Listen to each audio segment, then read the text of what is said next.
Good afternoon. Morning sir. Good afternoon भाई।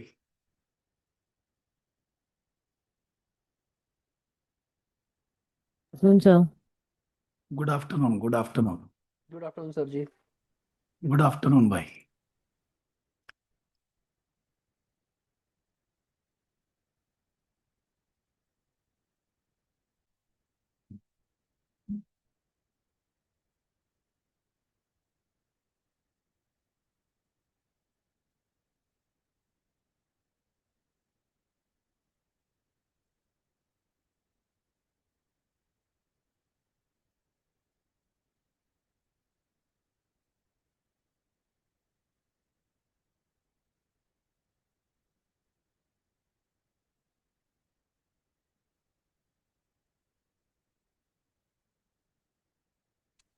Good evening sir.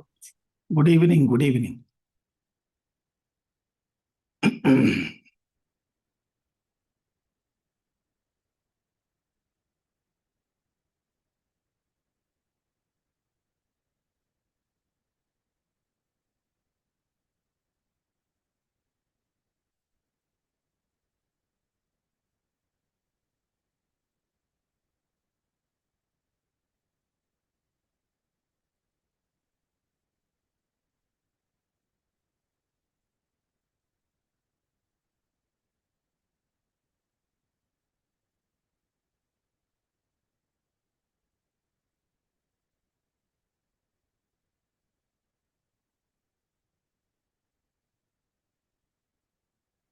Normally, as per me, most of you must have gone through the pre-scene and the analysis. The difference between ACC and SEMA pre-scene, the material is not so lengthy and the financial data given are very less. Only the graphs are given relating to revenue, margin, and some other graphs are given. No exact financial data given. What is the balance sheet, profit and loss account, competitor financial data. That scope they are taking, that they will be giving in the exam. That's normally the nature of ECCA case study. Earlier, before 2023 September, they were not giving the pre-scene only. In the exam, it was 4-hour exam. 1 hour you will be getting the unseen. That means the pre-scene which is given now. And then 3 hour the exam you will be writing. So it was a 4-hour exam which is converted to a 3-hour exam from September 23 or 22, I don't remember. And they started giving the pre-scene. But the pre-scene material is up till now, whatever pre-scene they have given, all are very simple. The data which they are presenting, the write-up which they are giving is not very tricky. And similarly, when we prepare for that, the industries are also very common. Sometime the motor car, sometime you can say hotel, sometime there was a case study on a company, touring company. There are different types of case study they have given, which are simple. This is one of the easiest one. Normally, we all have the feeling of going many times in hotels, restaurants as a leisure travel and staying there, analyzing the hotels, what they are doing, what are the amenities, what is the difference between 3-star, 4-star, 5-star hotels, even though the chart is given in the pre-scene, but very commonly understood to a person. But then we need to understand that we are giving exam not as an operational staff. We are giving exam as a strategic thinking process, strategic thinking person. So what are the strategic types of questions which they will be asking in the exam? Whatever the issues are there in the hotel, for which we are being tested in the exam, the issues are very clear that the growth, maybe we have not been given financials, but the growth is a question mark because of the organic growth only. If you want to open new branches, new hotels, then in that case, you need to go into the modern system, franchisee model, or sale and lease back, or maybe taking over small independent hotels. Because if we don't go for the takeover mergers, franchisee model, it will be difficult to expand. The second thing, the system which we are using for IT purpose is still the server system. And I don't think so any organization normally using a server system in-house. All are using cloud-based system. The chances of risk losses are also there. And if anything happens, anything can happen, then the backup plans and all are ready. But in our case, those things are an issue. The data of the customers or any supplier or anybody, the data are with us. They are with the staff. Anybody can retaliate. Already part-time staffs are there.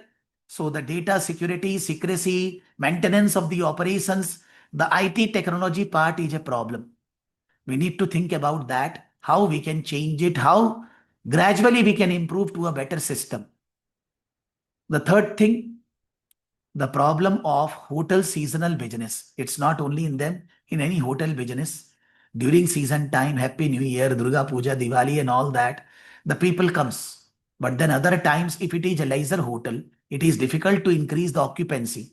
So why we are running it as a pure leisure hotel only? Why don't we contract with corporate government or other types of people where the people will be visiting our hotels not only in the season time but during the off season time also. So that work we have not done in the past, we need to do that. Fourth, it's a the occupancy problem is a general problem. It's not only for this, but their IT problem and what do you say? Their growth problem is their specific problem. That's not the industry problem. But then again, the fourth problem, the fourth issue is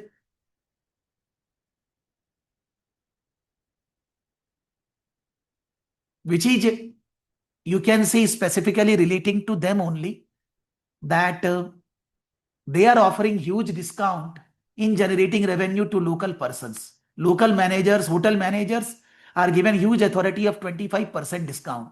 The chances of unethical thing doing by any staff, those are issue with us. We need to have a structured approach in terms of discounting for our hotels, rooms. I'm not saying that we should not be giving any authority to the hotel managers, but giving this much authority is not advisable because it will create problem, differentiation in the pricing also, and at the same time, it will affect our revenue stream also. So that's a problem with them, not with the others.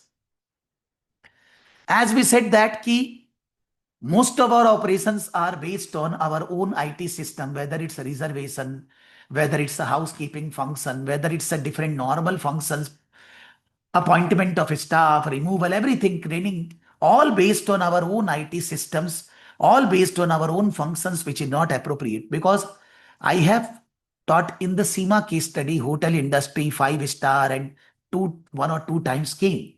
Normally, the most of the hotel have their own function, own school where they train their persons, staff, give them the retainership. They work there, they work as a retainer, and they have been trained on regular basis. There is a fees they charge. There is an extra revenue stream also in many hotels. I don't know about ITC and all that. Hona chahiye. Ki if you talk of big hotels, because 4 star is not a small hotel, 35 hotels, 80 rooms each is not small.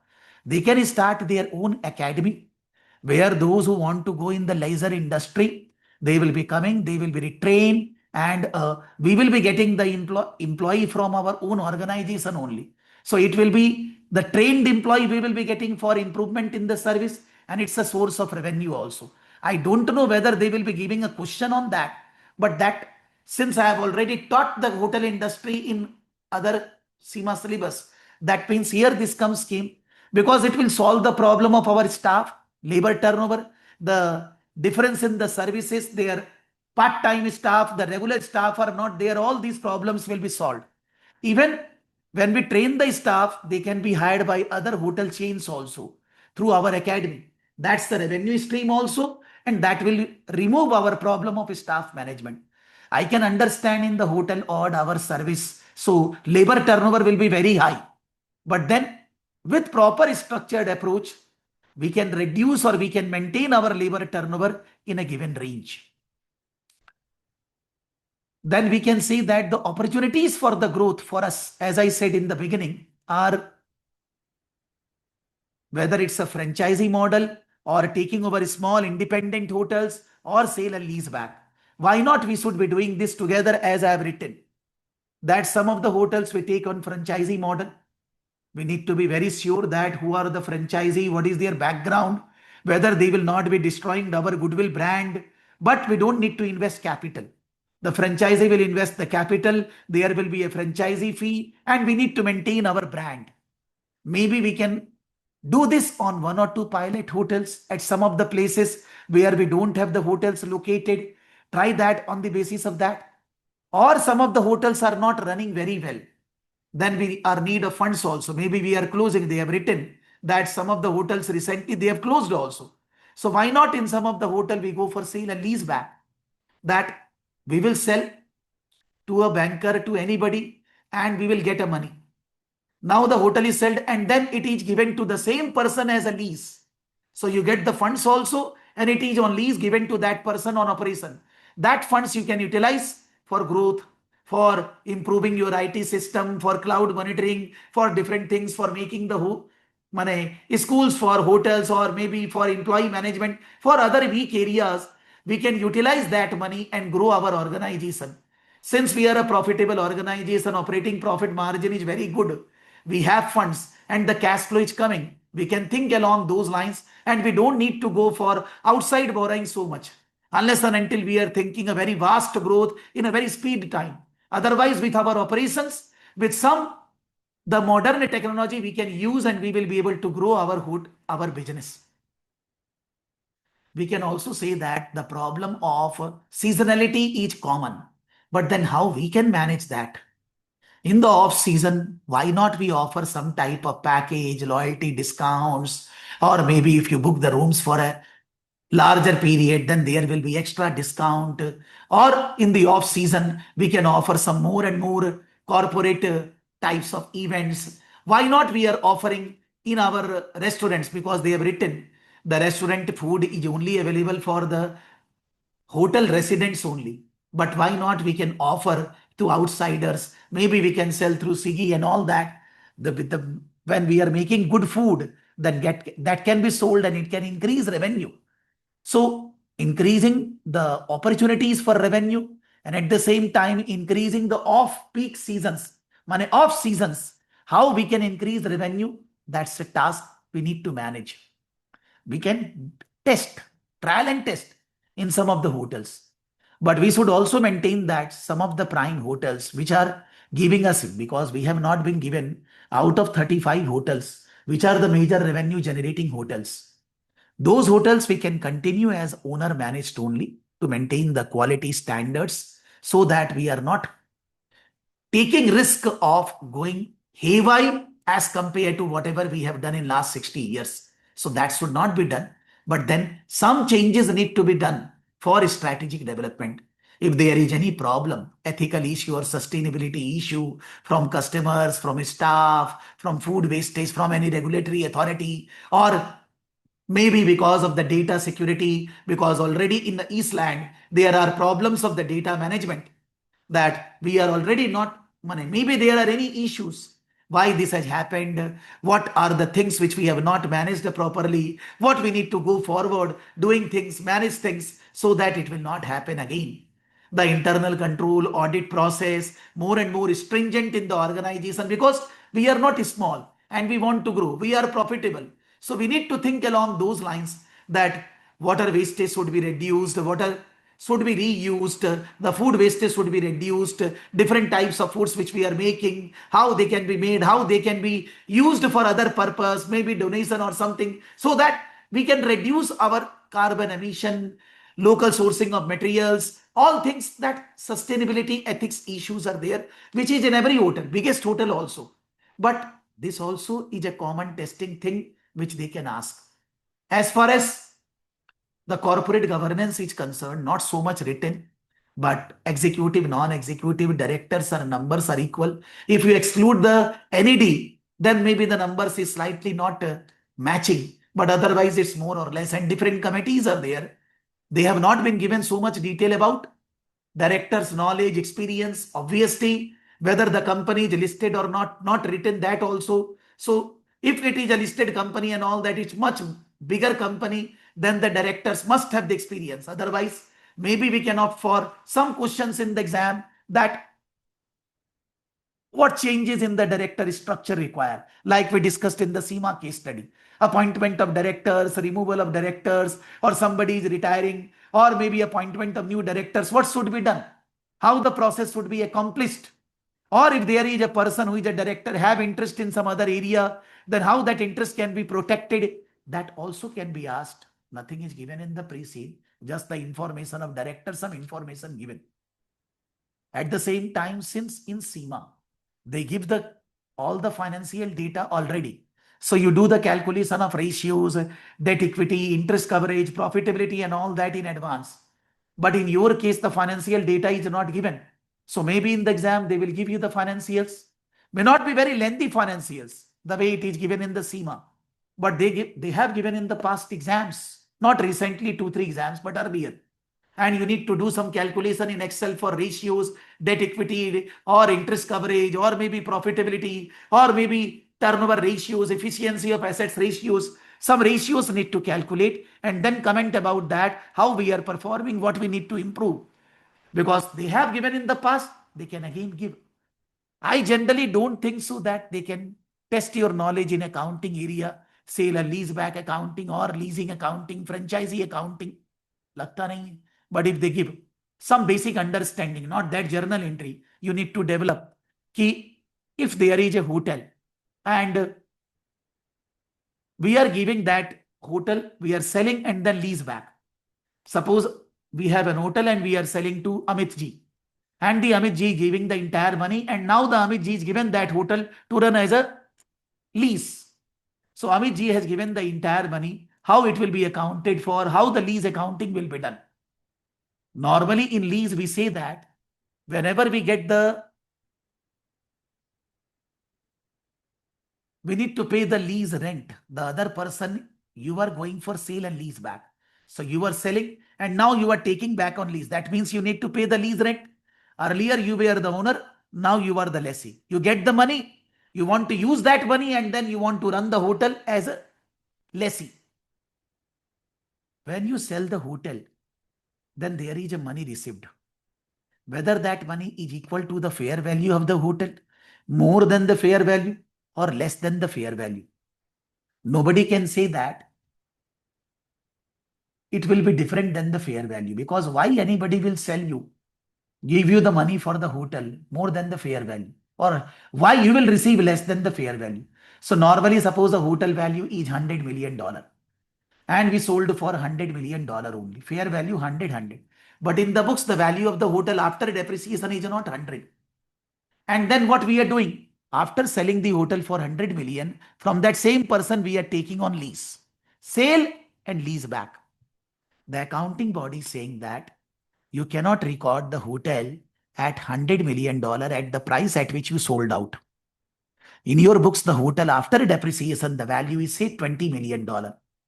You need to continue in your books $20 million only. Even though you have sold the hotel for 100 million at fair value, but in your books, as a leased asset, right to use asset will be coming at carrying value which is already running. How we will calculate? Suppose the hotel balance life is still, it's say 50 years. And in the sale and lease back, we are going for further 10 years. So we will be paying lease rent for 10 years. Whatever lease rent we will be paying, the present value of the lease rent is say $30 million. Against $100 million fair value, that is the sale price, the carrying value is 20 million. Against the $100 million sale value, the carrying value is 20 million.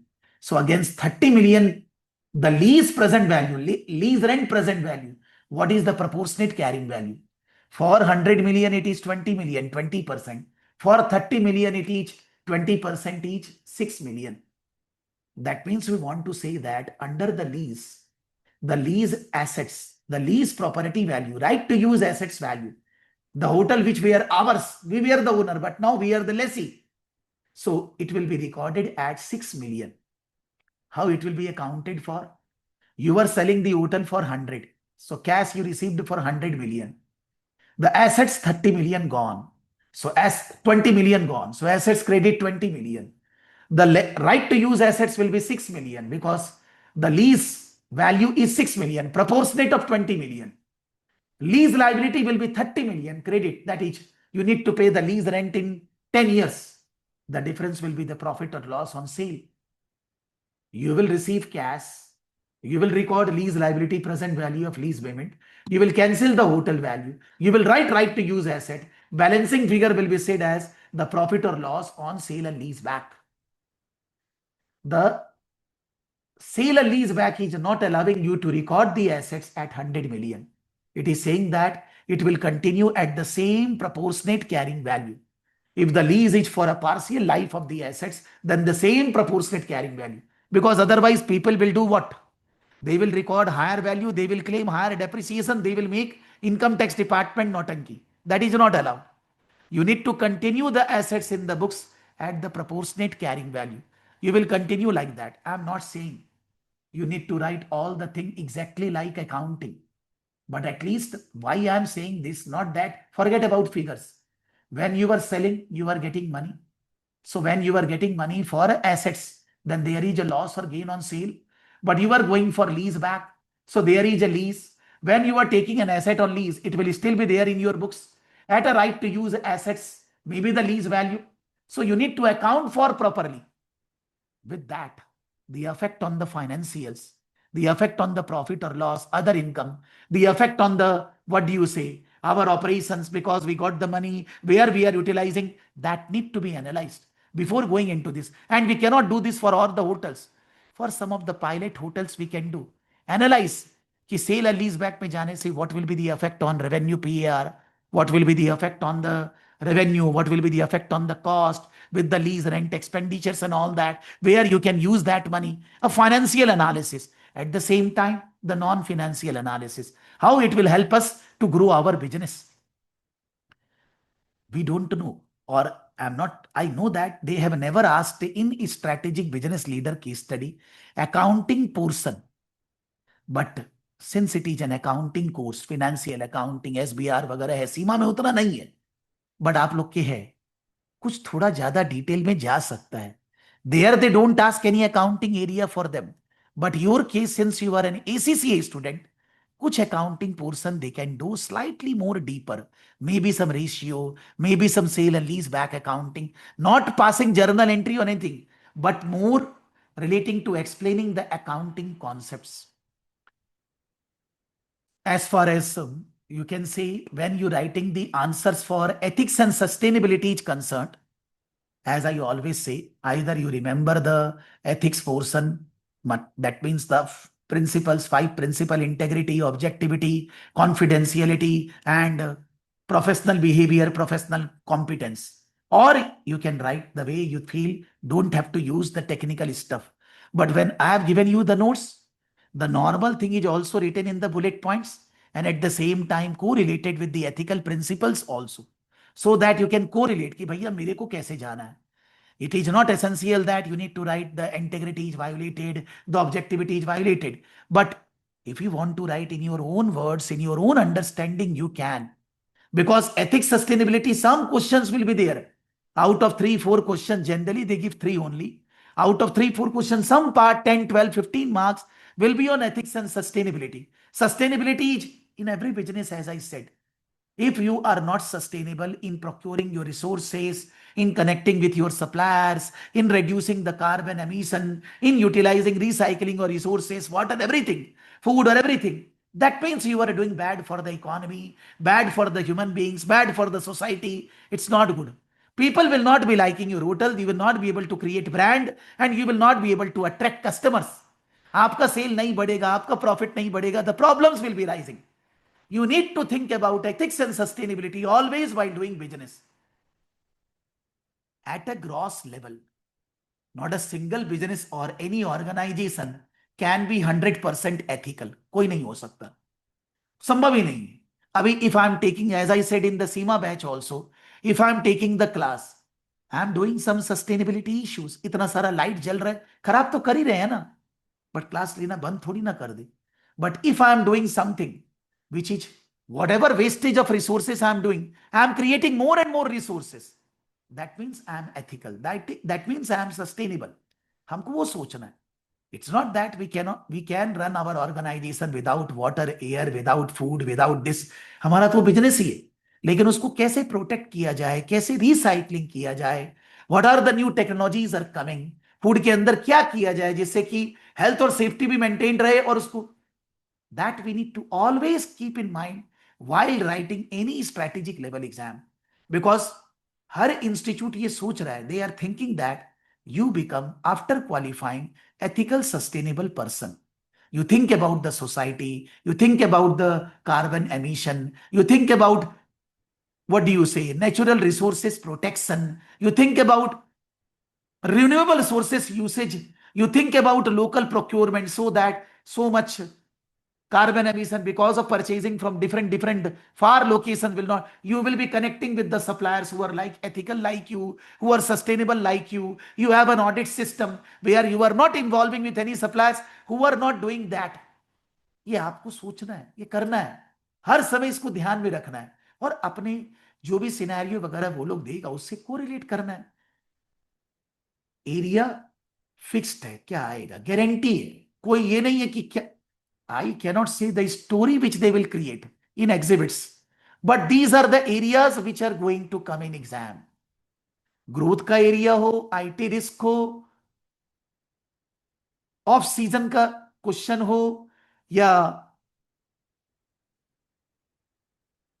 हम लोग का revenue बढ़ाने का तरीका हो, strategic growth हो, कोई जो प्रॉब्लम्स है, मान लीजिए हमारे यहाँ प्रॉब्लम ऑपरेशनल इश्यूज है, आईटी इश्यूज है, इंप्लॉइज वगैरह छोड़ के जा माने लेबर इश्यूज है, और revenue off season, peak season, all और एथिक्स और सस्टेनेबिलिटी, क्वेश्चंस वहीं से बनता है. चाहे जितना भी मॉडल्स वो लोग पेपर्स का बनाए, अलग अलग सेट, सारे जगह से क्वेश्चंस यही रहेंगे. और बिलीव करिए, I have taken extra steps to prepare for all of you, not only the notes. मैंने एक पेपर बनाया है एग्जैक्टली ये सोचकर कि आपको एग्जाम्स में एथिक्स सस्टेनेबिलिटी कहीं ना कहीं 15-20 मार्क्स का देगा. पूरा एक पेपर मैंने एथिक्स सस्टेनेबिलिटी पे बना दिया, फुल फुल पेपर. दूसरा 2 पेपर अस्थांति से लिया है, मैंने बोला वो 2 पेपर के अंदर अदर अदर एरियाज भी कवर्ड है along with ethics and sustainability. आप वो 3 पेपर का आंसर लिख के प्रैक्टिस करते हैं, बिलीव करिए आप एग्जाम में फेल नहीं हो सकते. You can't fail in this exam. अगर फेल हो जाएंगे जूता मारना मेरे को, सच्ची बोल रहे हैं.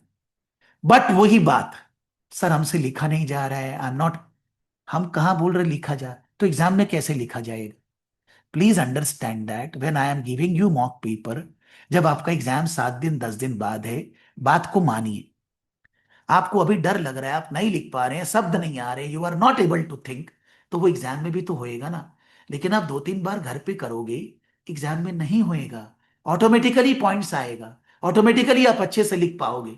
अब मैं बोलूंगा आपको अभी लिखना है, आप 2 दिन बाद दोगे. मैं बोलूंगा 3 घंटा में लिखना, आप बाद में, तो आप बोलोगे मेरा ऑफिस ऑफिस नहीं जाना है, नहीं तो फेल होने के लिए रेडी रहिए. आप वैसा मत करिए, मैंने मॉडल आंसर दे दिया, फिर आप देख रहे हैं, फिर आप लिख रहे हैं, आप बोलेंगे हम जेन्युइन है. नहीं करिए, आपके भले के लिए बात कर रहा हूं. जब पेपर दिया जाए, आप उसका आंसर चुपचाप से लिखिए, कोई रेफरेंस नहीं, दिस मटेरियल दैट, कुछ नहीं. फेल थोड़ी ना हो रहा है, एग्जाम थोड़ी ना है. Analyse your level in a given time, how much you are writing, what you are able to write. आपको तो खुद ही देखना होगा. अच्छा तो हम भी नहीं लिख पाएंगे, मेरे को भी इंप्रूवमेंट चाहिए. Then refer the model answer. Model answer में ऐसा कोई भी जगह नहीं लिखा जा रहा है जो आपको नहीं समझ में आए, एकदम प्लेन सिंपल लैंग्वेज है. यू विल रियलाइज ये सब चीज बहुत सिंपल है. I could have written. दूसरा मॉक में गए, उसमें थोड़ा इंप्रूवमेंट बेटर हुआ. हर मॉक 3 घंटे में, आपके पास टाइम निकालना पड़ेगा. आप रात को 12 बजे से 3 बजे लिखिए.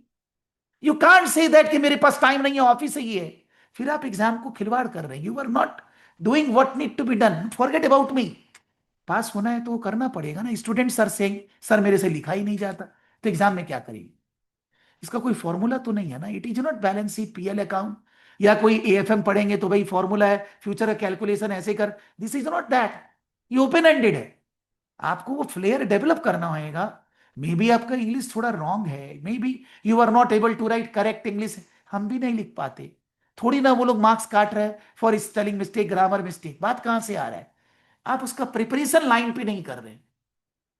मेरा एक ही एडवाइस, हाथ जोड़कर विनती है, मैं अभी आपको एक पेपर दूंगा, आप उसका आंसर आज ही लिखेंगे, आज ही। उसके बाद उसका मॉडल आंसर आपके पास जाएगा, मॉडल आंसर से इवैल्यूएट करेंगे, उसको मैं चेक नहीं कर रहा हूं, I am not checking that. फिर मैं आपको कल एक और मॉक पेपर दूंगा। मैं ये नहीं बोल रहा कि आप उसी समय लिखिए, लेकिन वो मॉक पेपर को आप मंडे में आंसर लिखकर मेरे को देंगे। अब मंडे से लेट मत करना, रिक्वेस्ट मत करना, उसका आंसर मैं चेक करूंगा। I will give you feedback, marks and all that. फिर एक और मॉक पेपर दूंगा, मैं दोनों एक साथ ही दे दूंगा। मैं केवल बोलूंगा कि मैं इसका मॉक पेपर आंसर चेक करूंगा। सेकंड एक और रहेगा, आप उसका आंसर मान लीजिए वेनेसडे थर्सडे लिखेंगे। नेक्स्ट वीक के बाद तो एग्जाम ही है, कब लिखेंगे? 3 मॉक पेपर का आंसर लिखने के बाद, इवैल्यूएशन करने के बाद, मॉडल आंसर से और मेरा फीडबैक लेने के बाद, यू विल रियलाइज मेरा कुछ कुछ वीक एरियाज है, थोड़ा बहुत कुछ टेक्निकली कहीं से पढ़ना है। वैसे कुछ लगने वाला नहीं है, ऐसे ही बात कर रहा हूं कि यू विल थिंक दैट मेरे को एसबीएल का पॉकेट नोट से कुछ नहीं पढ़ना है, कुछ नहीं है वहां लिखा हुआ। आपका होटल सेक्टर से कुछ भी नहीं लिखा हुआ है, आप वहां से सस्टेनेबिलिटी पढ़ के माथा ही खराब करेंगे, बट फिर भी यू विल थिंक दैट आपको अच्छा होने वाला है। तो आप वो तीनों मॉक पेपर लिखने के बाद, अपना एनालिसिस करने के बाद, जो वीक एरियाज है जहां पर भी आपको प्रॉब्लम हुई, उसको आप सीमा का नोट से या कोई दूसरा जगह से आप रिवाइज करेंगे और एग्जाम देने जाएंगे। फेल नहीं हो सकते। For this you don't have a mock paper on the institute website. Institute इस प्रीसीन के बेसिस पे no mocks prepared by them. Kaplan कोई मॉक नहीं बनाता है, बीपीपी कोई मॉक नहीं बनाता है, they are not making any mock paper. इसलिए आपके पास ज्यादा अपॉर्चुनिटी नहीं है आप इधर उधर। हाँ, आप कोई ग्रुप में है, कोई जगह कोई मॉक दे रहा है, आपने 3 मॉक सॉल्व किया, आपको लग रहा है कोई क्वेश्चन है यहाँ पर, इसको कैसे लिखेंगे, हम लोग डिस्कस करेंगे, बात करेंगे। आप मेरे को व्हाट्सएप भेज दीजिए, I will be helping you how you can mould that, how you can write that. आपको कंफ्यूजन हो रहा है, बट मेरे को ऐसा लगता है कि when you are preparing 3 mocks, answer writing in 3 hours, comparing with the model answers, evaluating yourself, and doing some extra study, whatever your weak areas are there, you can't fail this exam. मान लीजिए चेतन जी आज पहला बार class में आए हैं, पास हो सकते हैं, हो सकते हैं, ये बात मानना होगा।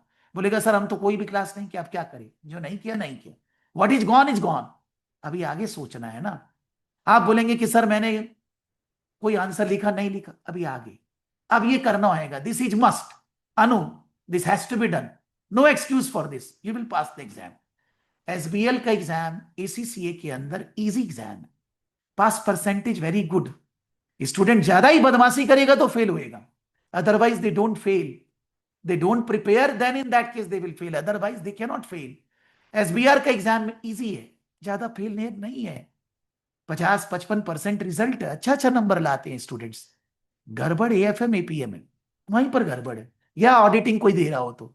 Any optional paper you are giving all are difficult, the compulsory papers are not so difficult in ACCA. आप थोड़ा सा भी सीरियस होंगे, थोड़ा सा भी जागरूकता, आप पास हो जाएंगे।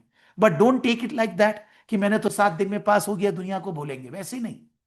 7 दिन में पास नहीं हो रहे हैं, देख रहे हैं, समझ रहे हैं। 7 दिन आप थोड़ा जोर से पढ़े, पहले कम पढ़ाई किए थे। It's not that any exam you can pass in 7 days। You are going in the right direction, right direction में पढ़ाई करके आप पास हो रहे हैं।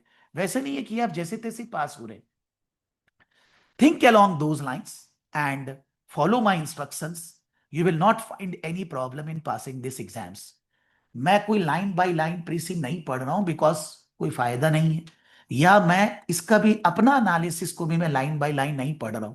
मैंने खुद ही 3 बार पढ़ लिया है, खुद ही बनाया था, आपको दिया, आप भी 2 बार 3 बार पढ़े ही होंगे। You need to study, because आपको एग्जाम देना है। लेकिन जब आप आंसर लिख रहे हैं, इसको खोल के मत देखिए, from your own wordings, own feeling, because आपको एग्जाम में वो करना है, तो आपको वो बनना पड़ेगा। You need to become the way you are, माने the way examiners are asking.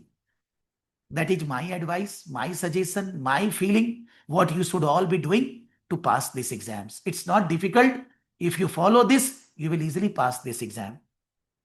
AFM नहीं होगा 7 दिन में, next subject when I will start, AFM cannot be passed in 7 days study. जो those who have done the AFM and all that, सौरजब Khan, he can tell you कि वो ऐसे नहीं होएगा वो, उसको आपको पूरा डिटेल में पढ़ाई करना पड़ेगा. But this exam is that only. आप 7 8 दिन 10 दिन अच्छा से पढ़ाई करके systematic you can easily pass this exam. जिसको भी कुछ भी बोलना है, anything you have in your mind, ऐसा क्वेश्चन आएगा ये है वगैरह है, सर मैं कैसे पढ़ूं वगैरह, आप बोल सकते हैं. मेरे को जो बोलना था मैंने बोल दिया. I don't have anything to say further.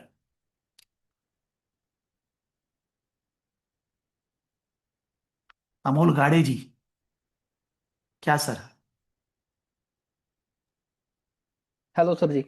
Yes sir ji, बोलिए सर. अ, अभी तो फिलहाल सर पढ़ लिया है एक दो बार प्रीसीन वगैरह, और आपका एनालिसिस भी पढ़ लिया है। हाँ, तो केस स्टडी का जो टॉपिक है, तो टॉपिक तो अच्छा लग रहा है, इजी है. इजी है। जाना माना इंडस्ट्री है तो हम लोग जनरली हाँ जानते हैं इसके बारे में. कोई ऐसा होता जिस इंडस्ट्री के बारे में ज्यादा नॉलेज नहीं है, then we face problem to write. आपको अपना जिंदगी का एक्सपीरियंस लिखना है सर, बस हाँ। थोड़ा सा स्ट्रैटेजिक वे में, कि decision is not taken for today. Every okay question decision is for the 4 5 years. So you need okay to think a broader picture. ऐसा करने से लॉन्ग रन में क्या होगा, फायदा क्या होगा, नुकसान क्या होगा, इसको नुकसान को कैसे मैनेज किया जाए, उस वे से आपको लिखना है. नॉट ओके दैट कि अभी कोई स्टाफ नहीं है आज क्या करें. ये क्वेश्चन नहीं है. स्टाफ का इश्यूज लॉन्ग रन में है कि लेबर टर्नओवर हाई है, पार्ट टाइम स्टाफ है, इसको मैनेज कैसे किया जाए. भाई स्कूल खोलो ना. कितना सारा होटल है स्कूल खोल के रखा है, रेवेन्यू भी आता है और अपने से ही स्टाफ सीधा रेडी होता है. जब हाँ ज्यादा लोग चाहिए होते हैं कोई भी जगह, आपको अपना करना पड़ता है, या कोई स्कूल्स के साथ कॉन्ट्रैक्ट कर लीजिए. बहुत सारा होटल वगैरह का स्कूल्स खुला हुआ है, उनके साथ उनका रिटेनरशिप कॉन्ट्रैक्ट वगैरह, जिससे कि आपके पास रेगुलरली लोग रहे. अपना खोलना बेटर है. उनको ट्रेनिंग दीजिए, मोटिवेट करिए, उनको समझाइए. कोई भी जो परफॉर्मेंस इवेल्युएशन है उसका सेट टारगेट सेट करिए, जिससे कि जो काम कर रहे हैं वो खुशी रहे, जो कर रहे हैं वो अच्छे से करें, और हम लोग को लोग छोड़कर नहीं जाएं. हम लोग उनको प्रॉपर रेमोनरेशन दे. अगर आपको 24 आवर सर्विस करना है तो प्रॉपर सिस्टम होना चाहिए शिफ्ट का, कि ये आदमी इस समय काम करेगा, ये इस समय इतना काम करेगा, अलग अलग. बिकॉज बहुत सारे ऑर्गेनाइजेशन है, 20 hotel is a 24 hour business. Customer check in रात को भी कर सकता है, कभी भी, जब उसका फ्लाइट आएगा, जब आएगा तभी करेगा ना. सर्विस तो देना होएगा. तो हर समय एक ही आदमी रात को क्यों रहेगा. The staff should be shifted. मैं नॉर्मली बोल रहा हूं कि जहां जैसा बिजनेस है वहां सा कल्चर बनाना पड़ता है. इसके लिए अगर आप एक बार कोई रिटेलिएट करेगा, उससे बात करेंगे, समझाएंगे, बोलेंगे, नाइट शिफ्ट का ड्यूटी का एक्स्ट्रा पैसा होएगा, अलग तरह से उसका इवैल्यूएशन होएगा, मॉर्निंग ड्यूटी का अलग होगा, रूम क्लीनिंग वगैरह पहले से रेडी रहेगा. It is not a question answer to write for tomorrow. It's we need to change our system. जहां कहीं भी गड़बड़ी है हमको उसको लॉन्ग रन में ठीक करना है. जैसे कि we are 35 hotels, we become 70 hotels in next 2 years 3 years. Because आजकल लॉन्ग रन मतलब 10 साल नहीं होता है. Any problem we are facing in the long run, that need to be resolve. Wherever we are lagging, उसको ठीक करना है. सिंपल सिंपल बातों को बोलकर, कोई हाई फाई सेंटेंस नहीं लिखना है. एकदम प्रैक्टिकल होकर चीज को एक्सप्लेन करना है. फिर लिखे, लगेगा मॉडल आंसर, अरे कितना बढ़िया है ये, और दिखेगा कि ये भी सोचना है, लिखना है. दूसरा में उसको लगाएंगे, ऑपरेट करेंगे, और क्या करना है, और कुछ नहीं करना है. ऐसा it's not a difficult industry to manage. देखकर अच्छा लगा मेरे को भी जब मिला. And I can say that you all can easily through this exam. एक भी जन फेल नहीं होएगा अगर इतना बात मान लेंगे, कोई भी. सर, जो फाइनेंशियल रेशोज वगैरह है, वो भी जैसे एपीएम में जो थे वही उतना ही पढ़ना तो चलेगा, कि या तो फिर कोई नहीं, स्पेसिफिक रिक्वायरमेंट फाइनेंशियल है? रिसोर्सेस माने क्या बोलना चाह रहे हो, मीन्स व्हाट? फाइनेंशियल रेशोज में बोल रहा हूँ, जैसे वो वहां पे फाइनेंशियल कंप्यूट करने। रेशियोज. हाँ हाँ। देखिए रेशियो दुनिया में फिक्स्ड होता है. Profitability, gross profit, operating profit, net profit, return on capital employed, बस.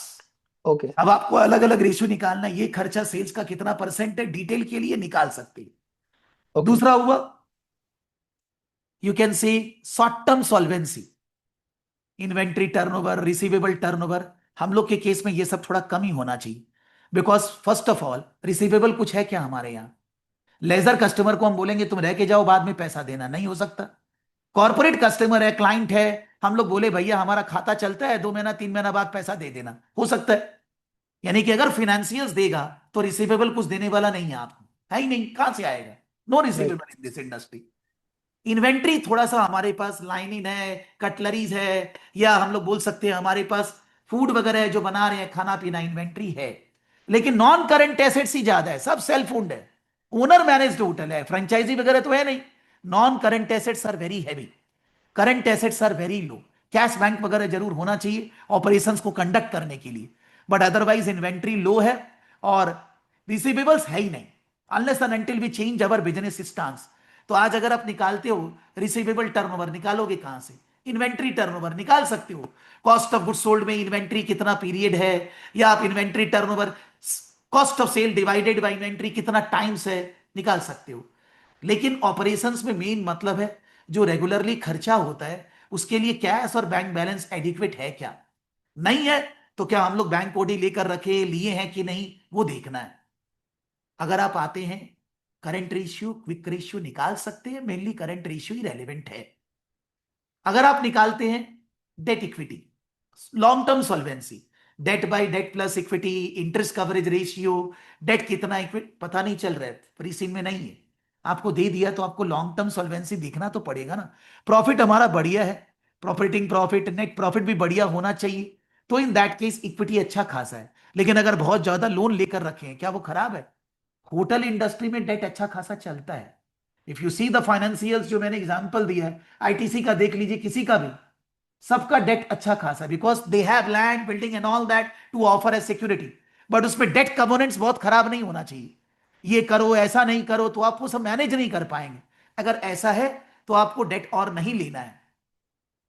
हम लोग का बिजनेस बढ़िया है, प्रॉफिट है, हमको डेट मिलेगा, हम शेयर वगैरह भी इशू कर सकते हैं, लिस्टेड नहीं है, हम प्राइवेट प्लेसमेंट्स वगैरह कर सकते हैं। लॉन्ग टर्म सॉल्वेंसी इसलिए देखना है। अब बात आता है मार्केट रेशियोज, लिस्टेड है कि नहीं मालूम नहीं है, नहीं तो प्राइस अर्निंग रेशियो, हाँ लिस्टेड है सर, लिस्टेड है, लिवेल जो है ना वो लिस्टेड है। कहाँ लिखा हुआ है? फर्स्ट पेज पे ही है sir. Livwell is a listed company and sorry sir, 80% of the shares are held by institutional investor. मत इंस्टीट्यूशनल इन्वेस्टर तो है, लेकिन वहां लिखा है कि वो लिस्टेड है, हाँ लिखा है, पेज नंबर 8 पे है। जहां पर लिव चालू किया है। हाँ वहां पे। ठीक है, एक सेकंड। तो उसके लिए पहले से ही तैयार रहते हैं, we can go for IPO. अगर ओके पैसा चाहिए ग्रोथ करने के लिए तो लिस्टेड है तो शेयर इशू करना बहुत इजी होता है। तो उससे आपका कॉस्ट बढ़ेगा लेकिन कमिटमेंट नहीं होएगा ना कि आपको हाँ, उसको इतना देना है। एक सेकंड, और कॉस्ट ऑफ इक्विटी भी मतलब ज्यादा महंगा बढ़ सोर्स है। जाएगा, लेकिन हाँ अगर आप इक्विटी से पैसा लेंगे cost of equity will be higher, तो यहाँ पे देयर मतलब विल बी वो, benefit that you don't have risk, हाँ risk is less but the benefit is that your cost will be higher. So अगर आप कोई प्रोजेक्ट वगैरह करेंगे उसमें कमती रिटर्न होने से वो निगेटिव एनपीवी देगा। इसमें थोड़ा पेकिंग ऑर्डर थ्योरी का भी थोड़ा रेफरेंस दे सकते हैं ना, कि अगर कि पहले पहले ओन रिटेन्ड फंड। अर्निंग्स, उसके बाद डेट, उसके हाँ बाद इक्विटी। ठीक है, जरूर बोल सकते हैं, लेकिन कोई जरूरी नहीं है कि आपको पैकिंग ऑर्डर थ्योरी नाम लिखना जरूरी है सर, ये बताना चाह ओके रहे okay you okay can okay right in normal way, because okay आप बोल रहे हैं कोई जन को नहीं आता हो, बेचारा दुखी हो जाएगा इसीलिए। ठीक है, okay okay. There is nothing that I need to mention the model to write my answer, Mendelow's matrix ये वो ऐसा कुछ जरूरी नहीं। आप बोलेगा सर आपने राइटअप में पेस्ट ये सब क्यों लिखा है, ऐसे ही ये मॉडल्स तो बहुत फेमस मॉडल है ना, तो आदमी कोई, हमको थोड़ी ना पेस्ट मॉडल या पोर्टर 5 फोर्सेस लिखना है, उसका जो मसाला है वो हर जगह काम आएगा, कुछ भी आंसर आप लिखने वाले हो। सर और इसमें जो फाइनेंशियल इंफॉर्मेशन दिया है ना लास्ट पेज पे, उसने हाँ, उसमें पहले एक 2021 बार मेरे को देखने 22, दीजिए कहाँ हाँ लिस्टेड है। ये कंपनी ग्रोथ जो लिववेल लाइन इज ए लिखा है ना। लिस्टेड कंपनी, ठीक है सर, हाँ ठीक है सर, यानी कि प्राइस वगैरह नहीं बताया है, तो उस पे हाँ क्वेश्चन आ सकता है कि अगर ऐसा हुआ तो मार्केट में प्राइस पे क्या इफेक्ट पड़ेगा, कोई टेक राइट। ओवर करेंगे, डेट लेंगे, तो प्राइस पे क्या फर्क पड़ेगा, क्या होगा सर? अगर हम लोग डेट से बिजनेस एक्सपेंशन करते हैं तो बिजनेस माने शेयर का दाम गिरेगा कि बढ़ेगा? Everybody, what you will say in the exam. अगर हम लोग डेट वगैरह लेकर नया होटल खोलते हैं, एक्सपेंशन करते हैं, तो उससे शेयर प्राइस पे क्या फर्क पड़ेगा, बढ़ेगा कि जित गिरेगा? जितना कम गियरिंग होगा उतना अच्छी बात है। तो डेट लेकर कर रहे हैं ना, हाँ फिर तो दाम तो गिरना चाहिए, हाँ आइडियली वैसे गिरना चाहिए, लेकिन लेकिन अगर उस पैसा से हम लोग कमाने वाले भी तो है ना, हाँ एग्जैक्टली मतलब मतलब किसका अफेक्ट किसका ज्यादा होगा वो देखना पड़ेगा, नहीं क्या? हाँ फ्यूचर प्रोस्पेक्ट्स क्या है, हाँ, और यस, ऐसा उससे मतलब उसमें रेवेन्यू से, कितना बढ़ेगा, एडीआर कितना बढ़ेगा, एनुअल हाँ डेली रेवेन्यू, उससे रेवेन्यू पीआर कितना बढ़ेगा, ऑक्यूपेंसी रेट कितना बढ़ेगा, खर्चा कितना बढ़ेगा, और इसमें ये भी देखना होगा कि कोवेनेंट्स कुछ है क्या, क्योंकि इंस्टीट्यूशनल इन्वेस्टर्स है तो उनके कुछ कोवेनेंट्स है क्या, और उसके साथ वो होटल जहां खोल रहे हैं वो वहां पर क्या कंपिटेंसी है, कॉम्पिटेंसी वहां है। पर कितना कंपटीशन, कुछ तो बोलेगा ना वो लोग। उस हाँ मसाला को लेकर आना पड़ेगा कि शेयर का दाम बढ़ेगा कि गिरेगा।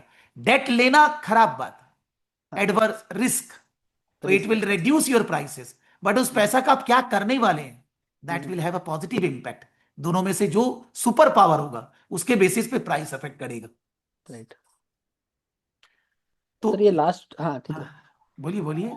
ये लास्ट पेज पे ना मैंने देखा कि 2021 22 23 ये पहले 3 सालों में इंक्रीजिंग ऑर्डर में है सब, लेकिन हाँ 24 में नीचे गया हुआ है। फिर तो 25 में फिर ऊपर आ गया। हाँ फिर ऊपर आ गया है, तो हाँ 24 हर जगह पे 24 ईयर का जो है वो नीचे गया हुआ है। तो इसके ऊपर कुछ आ सकता है क्या, क्यों कुछ ऐसे सर्कमस्टेंसेस हुए जिसकी वजह से 24 में डाउन था, तो उसके रिगार्डिंग एक्सप्लेनेशन अपने को बोलने लगा सकते हैं क्या वो ऐसा कुछ। देखिए, अगर आप यहां देखेंगे ऑपरेटिंग प्रॉफिट मार्जिन यहां डाउन है, लेकिन हाँ फिर अप हो गया, बहुत ज्यादा नहीं, थोड़ा बहुत। हाँ रेवेन्यू नहीं डाउन है, रेवेन्यू हाँ 24 25 में अप ही है। हाँ ऑक्यूपेंसी थोड़ा बहुत 24 में डाउन है, फिर अप हो गया। हाँ रेवेन्यू पीआर जब ऑक्यूपेंसी डाउन हुआ तो पर रेवेन्यू भी गिर गया, फिर बाद में फिर अप हो गया। और फिर उसके बाद गेस्ट फिर से थोड़ा डाउन है, फिर अप हो गया। ठीक है, लेकिन अभी भी वो 4.5 को छुआ नहीं है। हाँ, और एम्प्लॉय टर्नओवर फिर से डाउन हुआ, लेकिन अभी वो बराबर है। बराबर है। मैं अगर ये सारे चीज को कोरिलेट करूं, मान लीजिए, वो लोग क्या देगा मालूम नहीं है, they are not going to ask you why there is a down in 2024 only, hmm, why that is a bad year, ऐसा क्वेश्चन नहीं पूछ रहे। वो लोग ऐसा पूछ रहे हैं अल्टीमेटली आप ये एनालिसिस करके क्या समझ रहे हैं, कुछ गड़बड़ है क्या।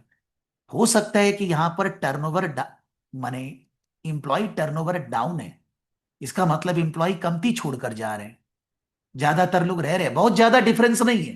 40 39% is not a big difference.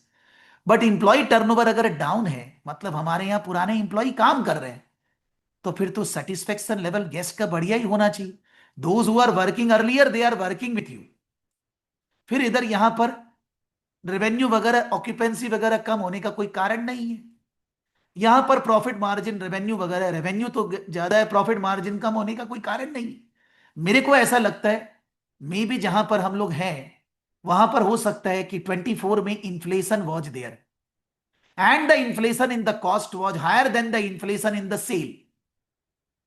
तो उससे क्या हुआ, हमारा प्रॉफिट मार्जिन गिरा, रेवेन्यू ऑन सेल हम उतना माने इन्फ्लेशन नहीं लगाए तो रेवेन्यू हमारा मेंटेन रह गया, लेकिन सिंस कॉस्ट बढ़ने से मार्जिन ऑक्यूपेंसी ये सब बढ़ गए। मतलब इन्फ्लेशन होने से लेजर कस्टमर नहीं आए, ऑक्यूपेंसी रेट गिरा, और हो सकता है कि उसके कारण पर रूम जो रेवेन्यू आता है वो कम आया। इवन तो इंप्लॉय पुराने थे, labour turnover was lower, but still भी माने suffered on the guest satisfaction and what do you say maybe because of inflation। तो क्या 2024 में इन्फ्लेशन वगैरह दुनिया में ज्यादा था क्या 25 से, क्या लगता है, या कुछ और रीजन हो सकता है भाई। हम लोग कोई कुछ होटल वगैरह ऑपरेटिंग बंद कर दी, कॉस्ट, कोई प्रॉपर्टी ऑपरेटिंग बंद करके दूसरा दो लिए होंगे, वैसा कुछ होगा। हो सकता है कुछ जगह कुछ ऑपरेशनल इश्यू हुआ होएगा। बहुत ज्यादा डिफरेंस नहीं है, बात ये है, it's not a big difference, it's a marginal difference. But that marginal difference has a growth stage. Why that there is in 1 year the growth is not there in all the parameters? तो कुछ तो ऐसा है, maybe because of sir inflation।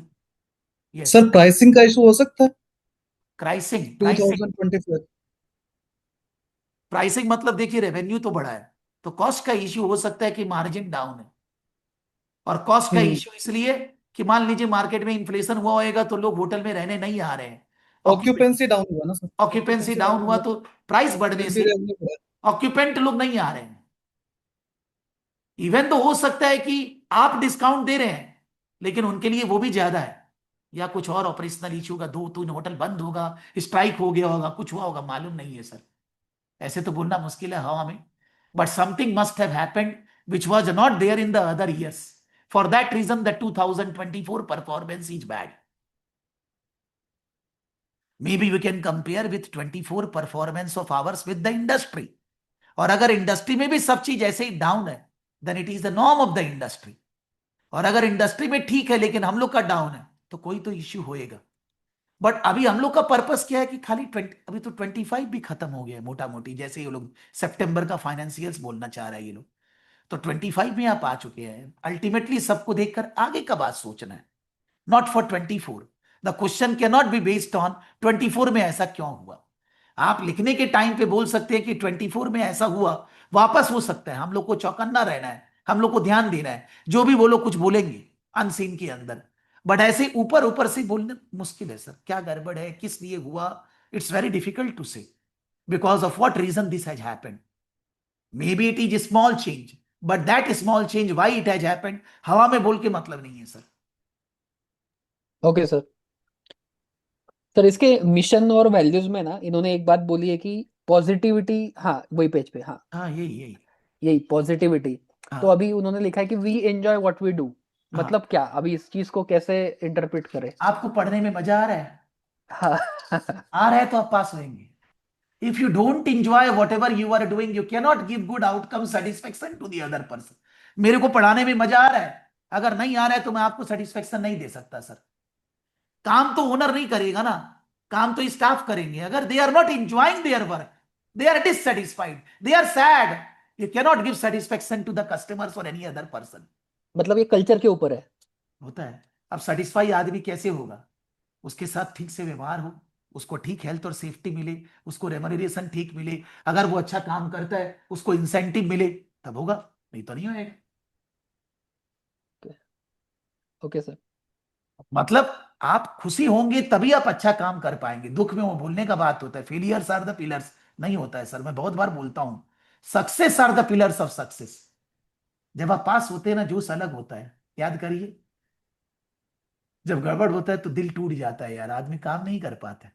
ये सही बात है ये सर। कल्चर आपको डेवलप करना है कि आपके स्टाफ जो लोग काम कर रहे हैं खुशी से काम करें, तो वो एक पॉजिटिव सिग्नल देंगे। जो लोग भी वहां काम करने, जो लोग भी वहां गेस्ट वगैरह आएंगे, और जब वो आएंगे उनको खुशी मिलेगा, तभी तो वो दोबारा आएंगे, रिपीट करेंगे, दूसरे को बोलेंगे, ऑक्यूपेंसी बढ़ेगा, सेल बढ़ेगा, नहीं तो कैसे बढ़ेगा। वैसे भी सर्विस इंडस्ट्री है, सर्विस इंडस्ट्री प्रोडक्ट से ज्यादा सर्विस पे डिपेंड करता है। और अगर सर्विस ही आपका ठीक नहीं है, आपको सर्विस देने में अच्छा नहीं लग रहा है, कस्टमर कभी सेटिस्फाइड नहीं होगा, नेवर। तो वो लोग एकदम जनरल बात कर रहे हैं ये, कि जब आप खुशी रहेंगे तब आप दूसरे आदमी को सेटिस्फेक्शन दे पाएंगे। आप कोई होटल में, मैं बहुत सारी होटल्स में गया हूं, कोई कोई होटल में स्टाफ इतना प्यार से बात कर रहा है, इतना अच्छा। जैसे छिया कुटीर, दार्जिलिंग में छिया कुटीर गए हैं हम, वहां 3 बार जा चुके हैं। क्यों? वहां का स्टाफ का बिहेवियर, इन्वायरमेंट। अब वो लोगों को क्या गोली खिलाया मालूम नहीं है। अब ऐसे तो ताज का प्रॉपर्टी और भी जगह है, but that is exceptional. when you go there and the vibe they are giving, all staff, एक छोटा से छोटा आदमी से लेकर होटल मैनेजर तक, फीलिंग एकदम अलग है यार। वो लोग बहुत खुशी है वहां काम करके। तो उनका जब खुशी है ना, वो कस्टमर को पास ऑन होता है सर, और उसी से कस्टमर 3 बार जाता है सर। एक जगह एक बार क्यों जाएगा, 3 बार किस लिए जाएगा सर? बहुत सारा जगह जाने का है, फिर भी 3 बार जा चुका। जस्ट अपना फीलिंग बता रहा हूं मैं। Okay sir. सो ये बता रहा है कि अगर स्टाफ सेटिस्फाइड होएगा, एक्सेप्शनल एक्सपीरियंस गेस्ट को तभी मिलेगा जब आप खुशी से काम करेंगे। आपका स्टाफ में इतना मोटिवेशन होना चाहिए। और स्टाफ छोड़ के भी नहीं जाएगा, जब वो खुशी छोड़ेगा क्यों? आपके पास परमानेंट स्टाफ होंगे, टेम्पररी नहीं होंगे, बार बार सिखाना नहीं पड़ेगा। वो मन से काम करेंगे, उनको प्रॉपर रेम्युनरेशन मिलेगा, प्रॉपर ट्रीटमेंट मिलेगा, तो आपका कस्टमर सेटिस्फाई होएगा। ये सब एक दिन में नहीं आएगा सर, इट टेक्स टाइम। और 100 में 100 सेटिस्फाई नहीं हो सकता, कोई तो एक दो जन फिर भी दुखी रहेगा ही यार। आप भगवान भी बन के सेटिस्फाई नहीं कर सकते सबको सर। ये लिखना नहीं है, मैं ऐसे ही बात कर रहा हूं, ठीक है। सर और इन्होंने ना और एक बात बताई यहाँ पे पेज हाँ नंबर 4 पे हाँ कि 5 बड़े होटल्स जो है, होटल चेन्स हाँ जो है उन्होंने हाँ बोले हुए हैं। तो हाँ उसमें सारे जो होटल्स दिए हुए हैं उनके रेटिंग 3 और 4 ही है, लेकिन किसी का भी रेटिंग 5 नहीं है। और 5 रेटिंग के लिए वर्ल्ड क्लास लग्जरी चाहिए, हाँ शॉपर्स चाहिए, हाँ फाइन डाइनिंग एक्सपीरियंस चाहिए। तो हाँ। ग्रोथ पर्सपेक्टिव हमारे लिए ये भी एक पॉइंट हो सकता है क्या कि हम 5 स्टार के लिए ट्राई करें? I don't think so. अगर आपको ऐसा क्वेश्चन आता है कि 5 स्टार के लिए आपको जाना है, आप एक साथ अपना 35 होटल्स को, वैसे भी सब यूनिक है, सब अलग अलग है, कोई बड़ा है, कोई छोटा है, कोई कहाँ है, कोई कोस्टल में है, किधर है, तो आपके लिए 5 स्टार होटल मॉडल पूरा 35 मॉडल पे नहीं चल सकता सर। ये आप ऐसा समझ लीजिए, मान लीजिए आप मारुति गाड़ी बना रहे हैं, आप बोलेंगे कल आप फरारी से compete करेंगे, हो सकता है क्या? तो आप मारुति में हैं अभी सर। ओके ओके 4 स्टार और 5 स्टार के अंदर बहुत लेवल का डिफरेंस है। आप ये जरूर सोच सकते हैं, कोई प्राइम होटल आपका है, ओनर मैनेज्ड है, वहां पर बगल में 5 स्टार होटल बहुत है, आपके पास लोग नहीं आते, उसको आप 5 स्टार बना रहे हैं केवल एक होटल को, वो हो सकता है। वहां पर पायलट आपके बेसिस पे। पास सुविधा है, आपके पास अमेनिटीज है, लेकिन आप ज्यादातर होटल को 4 से 5 स्टार बना ही नहीं पाएंगे, है ही नहीं वहां पर रिसोर्सेस। आपको बड़ा जगह लेना होगा, बड़ा एरिया में जाना होगा, तब कर पाएंगे। और बहुत सारा कोस्टल एरिया में जरूरत भी नहीं है 5 स्टार, वहां 4 ही 5 के बराबर माना जाता है सर। तो ये एडवाइजेबल नहीं है कि हम अपना पूरा का पूरा होटल, इसीलिए उन्होंने आपको 3 4 के अलावा कुछ दिया नहीं। 3 4 एक दूसरा से कंपेयर होता है, बट 4 का 5 से कंपैरिजन नहीं होता है सर, कोई नहीं कर सकता। Okay sir. 5 का जो सर्विस है, जो अमेनिटीज है, वो 4 वाला दे ही नहीं सकता है सर, इम्पॉसिबल। और ये भी बराबर बात है सर कि कोस्टल एरिया में वैसे जरूरत भी नहीं है। हाँ, जरूरत भी नहीं है, उससे कॉस्टिंग बढ़ेगा, उससे आपका प्राइस आपको बढ़ाना पड़ेगा, जो कस्टमर नहीं देगा आप। वो लोग तो अमेनिटीज के लिए आ रहे हैं कोस्टल एरिया में, आज में आप कोस्टल एरिया में जा रहे हैं किस लिए? होटल को एंजॉय करने के लिए नहीं, एम्बियंस बाहर इधर उधर देखने के लिए, और साथ में होटल अच्छा मिले जिसमें एटलीस्ट ट्रीटमेंट ठीक हो। तो हमारा कल्चर ही है 4 स्टार होटल, 3 4, नॉट 5। सम 1 और 2 hotel we can convert, it's okay, but हम पूरा का पूरा अपना बिजनेस को 5 स्टार में अभी नहीं ले जा रहे हैं सर। It's a sea change in our business which will be difficult. In a category in which we are, there are huge opportunities, we can grow, we can solve the problems which we are facing, we can grow like that, don't need to go in 5 star hotel category। अब ताज और ITC sir, वो आप 5 star hotel से, आप कोई भी hotel को 5 बनाएंगे, वो ताज और आईटीसी से कंपेयर नहीं कर पाएगा सर, कोई चांस ही नहीं है। और बार माथा खा जाए, खराब हो जाएगा उसको, और यू कांट। Right sir. तो अगर बाई चांस कुछ आता है, एकदम आउटसाइड पूरा ही ना नहीं बोलना है, लेकिन ये जरूर बोलना है हम 5 स्टार कैटेगरी में नहीं जाएंगे। कोई एक पर्टिकुलर होटल है, बहुत प्राइम लोकेशन पे है, बगल में सारा 5 स्टार ही है, उसके कारण कस्टमर, कॉर्पोरेट कस्टमर वगैरह नहीं आता है, because corporate customer leisure hotel में नहीं जाते हैं, वो लोग 5 स्टार में ही जाते हैं। कंपनी पे कर रहा है, आपके पॉकेट से नहीं लग रहा है, आपको फटाफट काम करना है, जाना है, निकलना है, ऐसा होता है, तो आपको उस एरिया में 5 स्टार बनाने से सुविधा होएगा। बट आपको बहुत सी चेंज करना होगा अपना ऑपरेशंस में। आपका दूसरा होटल का परफॉर्मेंस सिस्टम सब अलग, उसका एकदम अलग। It cannot be a standardised system. आप चेक कर सकते हैं, एनालाइज कर सकते हैं कि एक जगह एक बार करके देखते हैं क्या होता है, कितना रेवेन्यू में इंक्रीज होता है, फोरकास्टिंग क्या है, प्रोजेक्ट रिपोर्ट तैयार करते हैं, एनालाइज करते हैं कितना फायदा होगा, तब हम 5 स्टार में जाएंगे। और अगर हमको उसमें सक्सेस मिलेगा, हम और दूसरा में भी करेंगे जहां जहां पॉसिबिलिटी है। बट नॉर्मली हम, हमारा कैटेगरी अभी 4 स्टार है, 3 4 से हम कंपेयर कर सकते हैं। Got it sir.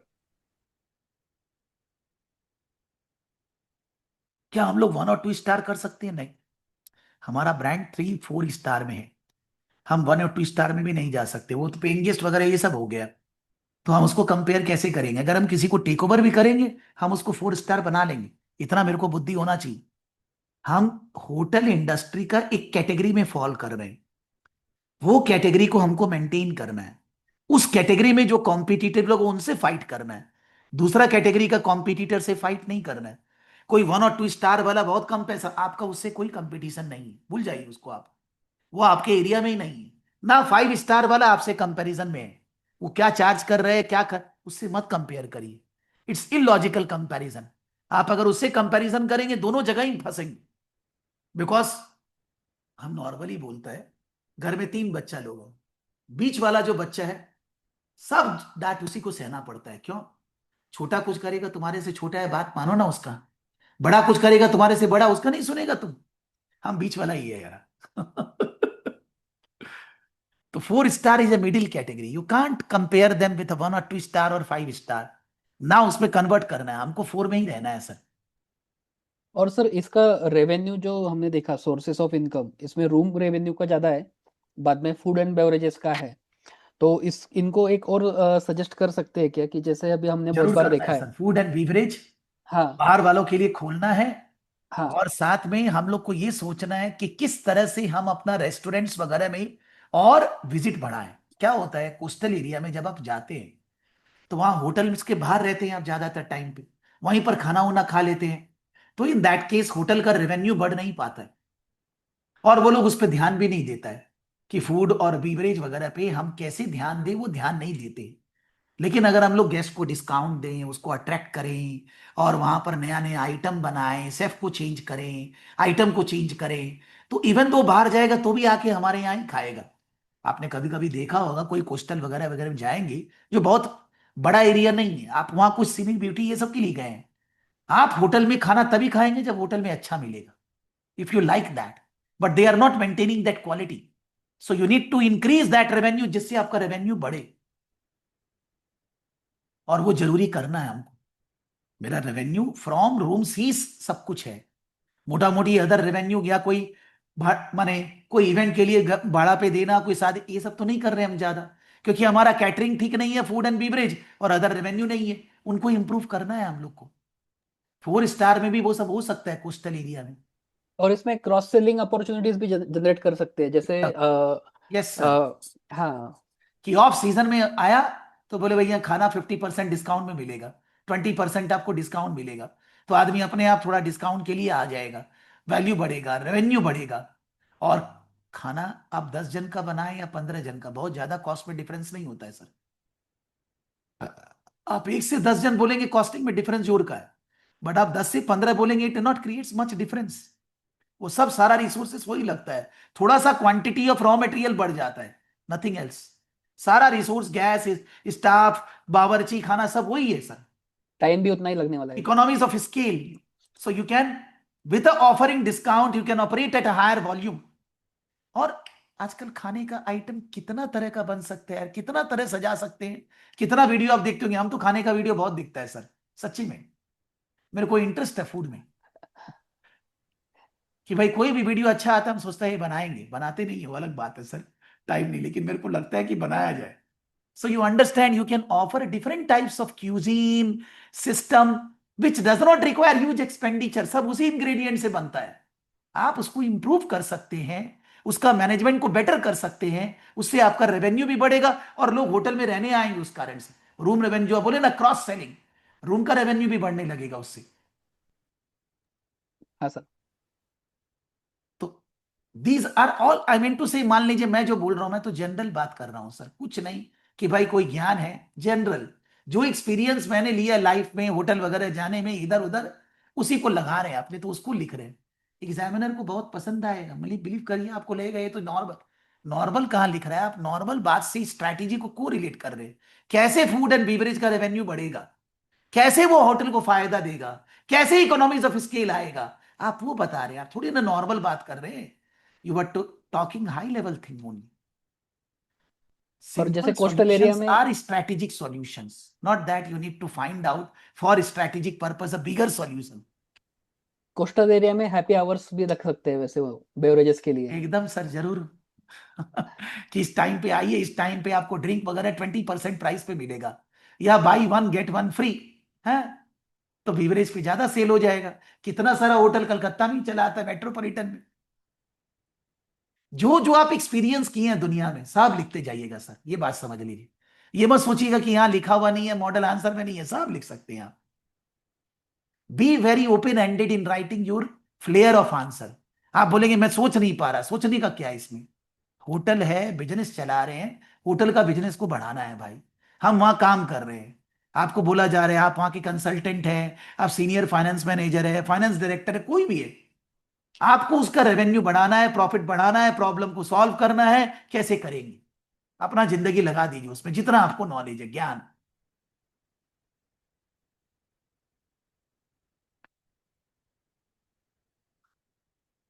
और अच्छा अच्छा गाड़ी जी पूछ रहे हैं, गुड। Thank you sir. लिखते टाइम पे ऐसे ही सोच के लिखिए। चेतन भाई क्या हाल है? आज पहला ठीक है सर। है। लेकिन बिलीव हाँ करो, सर। पास अभी भी पास हो सकते हैं अगर जो बोला गया वो किया जाए। और ऐसा कुछ है नहीं कि जिसमें बहुत ज्यादा टेक्निकल ज्ञान है, किताबी ज्ञान पढ़ना है। पोर्टल जानते हो, गए हो, रहे हो, जानते हो, उसके बारे में पढ़ लेने का है, और तीनों पेपर उसके बाद सॉल्व कर लेने का है, मॉडल आंसर से इवैल्यूएट कर लेने का है, बस हो गया, पास एकदम। और अभी जब से क्लासेस चालू हुआ था एसबीएल का, मेरा जॉब भी लग गया था, तो इसीलिए तो अच्छा ही तो हुआ सब ना, मिलना चाहिए सेटिस्फेक्शन। सर। अभी जो बात किया ना, सेटिस्फेक्शन, जॉब लगने से पैसा आ रहा है, तो पैसा आ रहा है तो मन शांत है, खुशी है, तो इन दैट केस बड़ा काम भी कर लेंगे, 7 दिन पढ़ के भी पास हो जाएंगे। ठीक है, लेकिन 7 दिन तो पढ़ना होएगा यार। सर जैसे मेरा ऑफिस टाइम रहता है 10 से 6:30, तो फिर मतलब 3-4 घंटा पढ़ने से हो जाएगा ना। तुम पढ़ तो सही यार 7 दिन। हम पढ़ रहे हैं सर, हम एक हफ्ता से चालू कर दिया पढ़ना। अच्छा, तो तुम अभी ये जो केस स्टडी आ गया इसके बेसिस पे 7 दिन और वैसे ही पढ़ो, तुम खुद ही बोलेगा सर हम पास हो जाएगा। जिस दिन केस स्टडी आया था सर, उस दिन हम अपने आप से क्वेश्चंस बना के उसको सॉल्व कर रहा था। अच्छा, गुड, बढ़िया बढ़िया, अच्छा ही है भाई। लेकिन जब सॉल्व कर रहे हो खुद से लिखना, कहीं से देखना मत, बिकॉज एग्जाम में वो हम लोग को प्रेशर फील कर रहा है, बस वही एक इश्यू है यार। Okay sir. कोई भी स्टूडेंट फेल होने के लिए इस एग्जाम में, बिलीव करिए, हम बोलने के लिए नहीं बोल रहे, दम चाहिए कि सर हम फेल हो गया, दम चाहिए आपको फेल होने के लिए एग्जाम में, नहीं फेल होएगा सर। एपीएम एएफएम फालतू पेपर है, एसबीएल एसबीआर ठीक ठाक है, स्टूडेंट्स लोग थोड़ा मोड़ा ठीक ठाक पढ़ाई करके जरूर पास हो रहे हैं, कोई प्रॉब्लम नहीं होती है उनको। और भाई किसी को कुछ बोलना है? तमन्ना,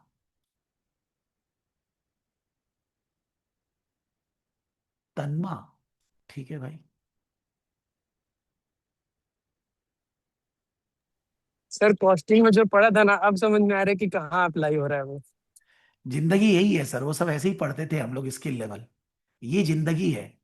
एक बिजनेस को, मेरे को एक कॉन्ट्रैक्ट मिला है, एक कंस्ट्रक्शन कंपनी है, नाम मेरे को नहीं मालूम है अभी वो, एक पर्सन मेरे को फोन किया, वो ट्रेनिंग ऑर्गेनाइजेशन है, उन लोग का बहुत सारा क्लाइंट्स होता है, उसमें वो कंस्ट्रक्शन कंपनी का क्लाइंट है उनके पास। वो कंस्ट्रक्शन कंपनी अरुणाचल प्रदेश में करीब कोई कंस्ट्रक्शन कर रहा होगा, अभी तक मेरे को क्लाइंट के बारे में नहीं मालूम है, मेरे को ट्रेनिंग कंपनी के बारे में मालूम है। तो वहां पर वो लोग 30-35 लोग मैनेजरियल लेवल पे कोई बड़ा कंस्ट्रक्शन कर रहे हैं। उन लोग को प्रॉब्लम है, कैपिटल एक्सपेंडिचर्स क्या है, रेवेन्यू एक्सपेंडिचर्स क्या है, कॉस्ट ड्राइवर क्या है, कॉस्ट को कंट्रोल कैसे करना है उनको, माने जहां जहां प्रॉब्लम्स आ रही है कॉस्ट में, मैनेज करने में, उनको गाइड करना है, उनको ट्रेनिंग देना है जाके, कुछ पढ़ाना नहीं है, कोई एग्जाम नहीं है। वो लोग जो वहां पर लोग हैं, मैनेजर्स को हेल्प करना है, कॉस्ट कंट्रोल, रेवेन्यू मैक्सिमाइजेशन, काम को समय पे करना, कॉस्ट ड्राइवर को एनालिसिस करके कॉस्ट को कम करना, जो चीज जरूरत नहीं है नहीं करना, ऐसा कॉन्ट्रैक्ट मिला, हम जाएगा वहां। तो अपने पढ़े क्यों है कॉस्टिंग, पीएम किस लिए पढ़े? उसी लिए ना कि हम लोग उनको हेल्प कर पाए, बिजनेस में ग्रो कर पाए, समझा पाए,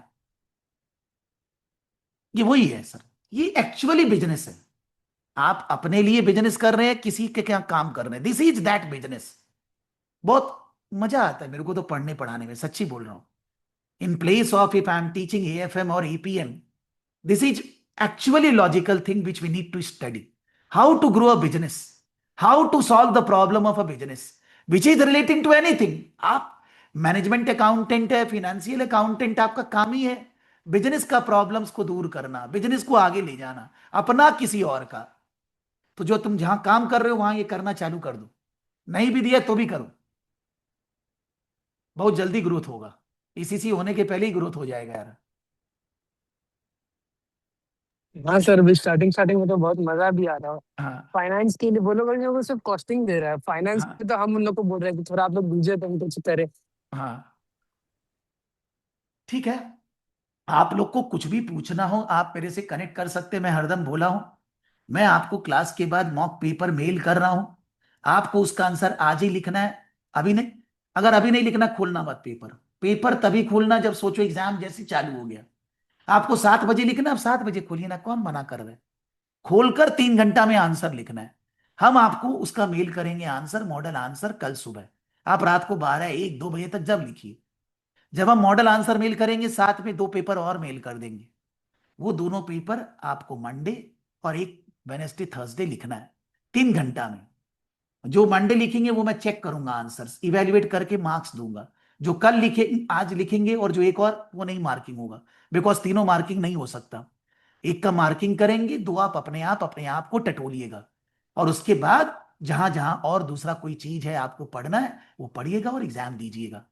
जहां कोई डाउट है मैं हूं, अगर लगेगा सबको कि कोई क्लास करना है फिर क्लास कर लेंगे। आपके पास बहुत सारा क्वेश्चंस है, मान लो किसी को पूछना है, हम क्लास डिजाइन करेगा, आ जाएंगे क्लास में, कोई प्रॉब्लम नहीं है।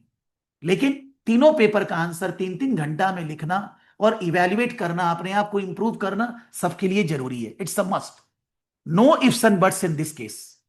कुछ भी इधर उधर नहीं बात करेंगे सर, ठीक है।